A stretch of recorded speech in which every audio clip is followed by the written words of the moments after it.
There was so much excitement and action jam-packed into Friday's episode that, hate to be a letdown, don't think we're going to be able to top it today. I just hope that we can play some good football.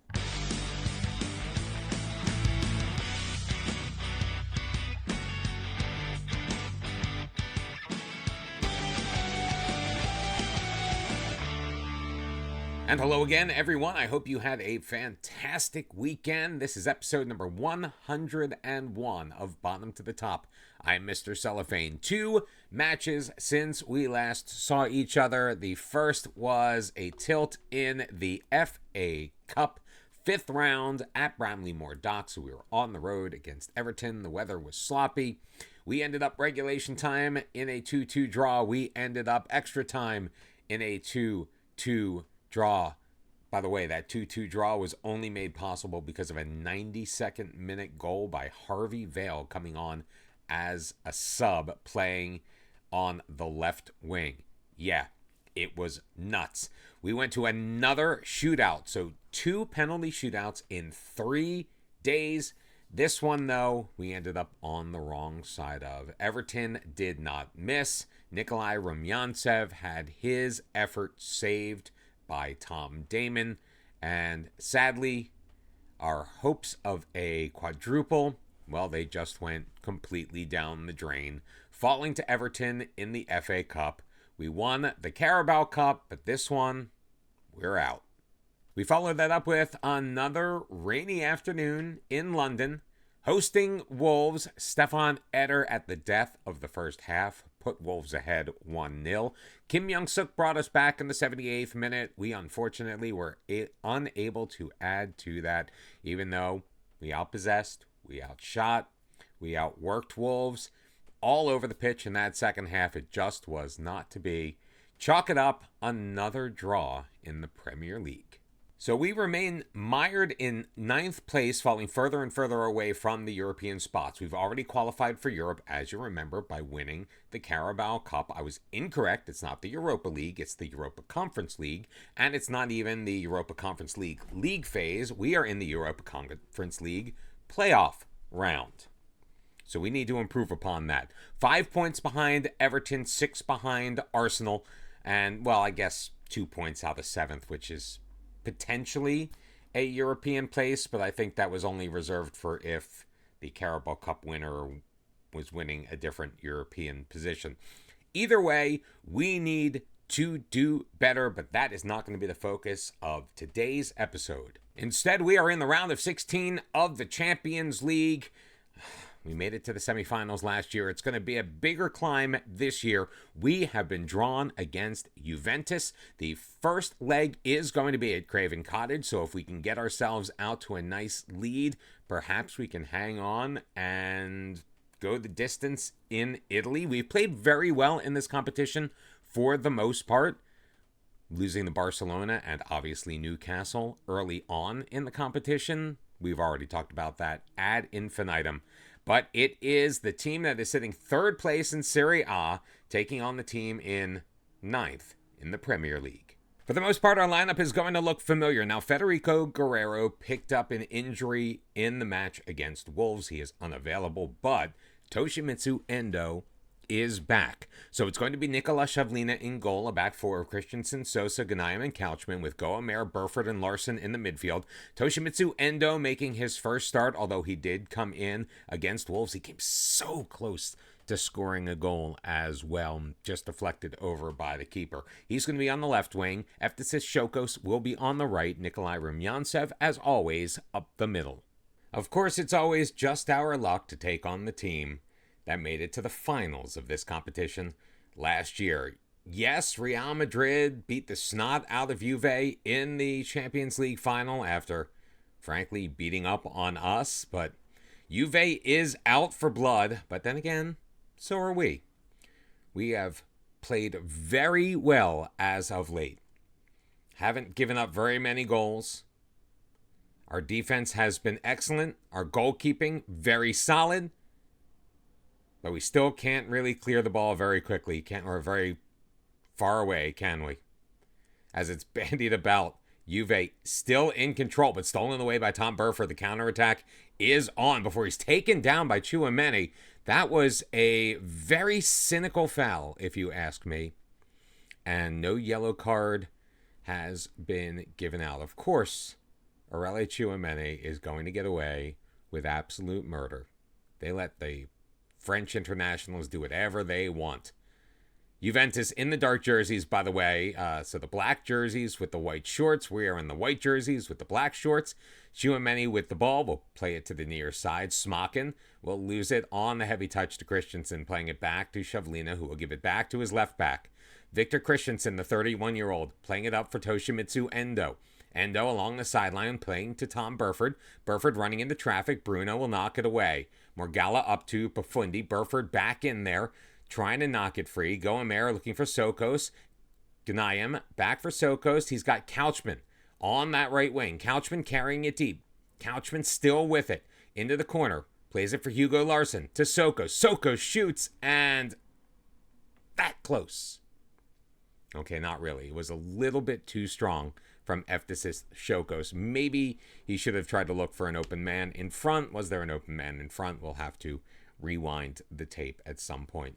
Elsewhere in the Champions League, no score between Arsenal and Inter, PSG and Benfica, also 0-0. RB Leipzig currently trailing at home against Rennes. Giancarlo, 10th minute goal, the difference there. This is the round of 16, so 8 matches played over 2 legs, or 8 different matchups with 2 legs. You know what I'm saying. Bruno in control in the 42nd minute. Leandro Morgalla with it. Finds Simicon. Did I call him Smakin earlier? That's me trying to read these tiny names too quickly. Tom Burford up for Rumyancev. He works his way out of trouble. Back for Gomer. Near side Christensen.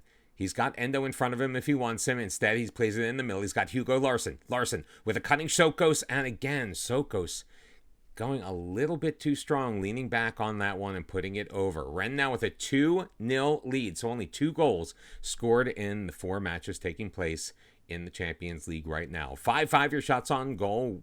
Fulham, the only team with a shot on target. Yet somehow Juve has a higher expected goals. I'm not sure how that's possible. Also a slight edge in possession to the Italian side. But 0-0 after 45. We need to get some goals on the board because I have a feeling our trip to Turin is going to be... Did I just say Turin? I am very much in favor of calling places what they should be. Our trip to Torino is probably going to be more difficult than Juve's trip to London. We've seen a lot of magic over the last month or so in our football lives. Hopefully we still have some left in the tank. As Juve in control of the ball in their own end, Tchouaméni playing it back for Daniel. Daniel circles it to Chevalier. We are pressing high as Rumyancev is chasing after it. Alex Valle up ahead. Pafundi. He's got Garnacho. Oh, Garnacho is a very good player in real life. I wonder what he looks like here in FM right now. Haven't really come across him before. This is our first matchup against, I think, any Serie A side, or at least in a very, very long time. Leandro Morgalla playing it back ahead for Alex Valle. Pafundi moving it forward. Finally, our defensive line going back. Fed through. Hardy is in. Shavlina with a brilliant save. Good move by Juventus to make the opportunity happen, but Shavlina up to the task. Pafundi to deliver the corner kick. Cleared away, Daniel tracking it down, and that will be the end of the Juventus attack. Right now, Fulham, though, in control of the match for the most part. 51% possession going toward the Cottagers. Benfica with a 1-0 lead now over PSG. Rennes still hanging on to 2-0 over RB Leipzig. Benfica just adding a second in the 60th minute, and we are going to make some alterations here at the 69-minute mark. Kim Young-suk coming in.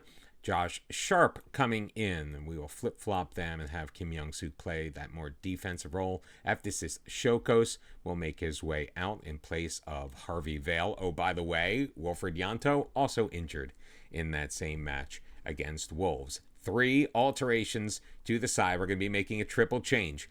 Leandro Morgalla looking to carry it out of his own end, and he's able to do so before Tom Burford sweeps that one away before the changes will be made. Just about 15 minutes remaining in this match. Fulham with a one-shot lead, 7-6. One shot on target for each side. Kind of disappointing. Oh, look, it's drizzling in London as we look at the weather report. What a shock. The bookings in the match, though, tilted towards Juventus. We're going to shout out some additional encouragement to the team. We're not making any other changes.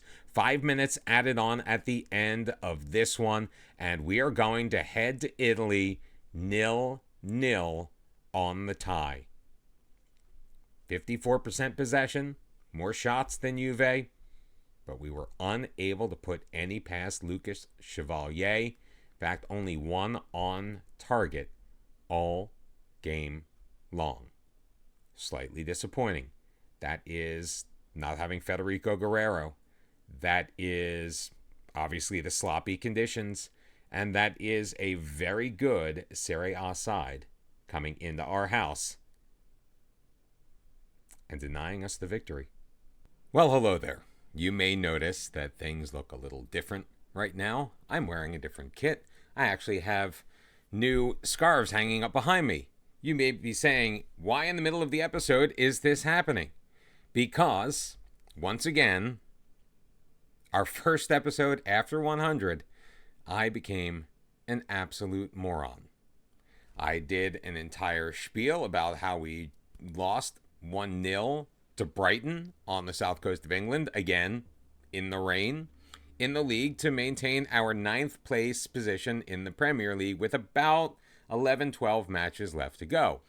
And I also did a complete and beautiful job calling the second leg of the round of 16 in the Champions League against Juve in Torino. And I did that all while my recording program was paused. So, even though I remember to unpause to end the video, so you'll see me back in the Spain kit shortly, we need to talk about what happened at Juve. And luckily for us, beautiful things happened at Juve. Tom Burford sending it in, Christensen playing it out, Kim Young-suk, Sosa over to Juarez. Beautiful job moving the ball around Federico Juarez, putting Fulham up 1-0 on the road. But we did not stop there. Couchman throwing it into the middle. Tom Burford heading it into the ground, beating Chevalier for the 2-0 lead in the first half. Nikolai Rumyantsev on the corner, finding Khaled Ghanayem on the near post. 3-0. Now, Juve did manage to get one back. Kone playing it up for Hardy, made a good turn. Our defense just kind of fell apart, beat Nikola Shavlina to his left for a 76th minute goal, but it was not enough. We win 3-1 on the night, 3-1 on aggregate, and the seemingly impossible happened, but Fulham moves on to the quarterfinals of the Champions League. Perfectly honest, didn't even think that was going to be possible. Arsenal, Benfica, Napoli, Real Madrid, Rennes, Man City, and Milan are also through. Who are we going to take on in the quarterfinals? Well, we're going to find out tomorrow, won't we? We're going to have both legs of the Champions League quarterfinal in tomorrow's episode. Thank you very much for joining me. Make sure you hit the like button, you subscribe, do all the things you need to do to support the channel, more than just giving us your eyeballs each and every day, which we also greatly appreciate. Thank you very much for joining us. I'll see you tomorrow. Until then, bye-bye.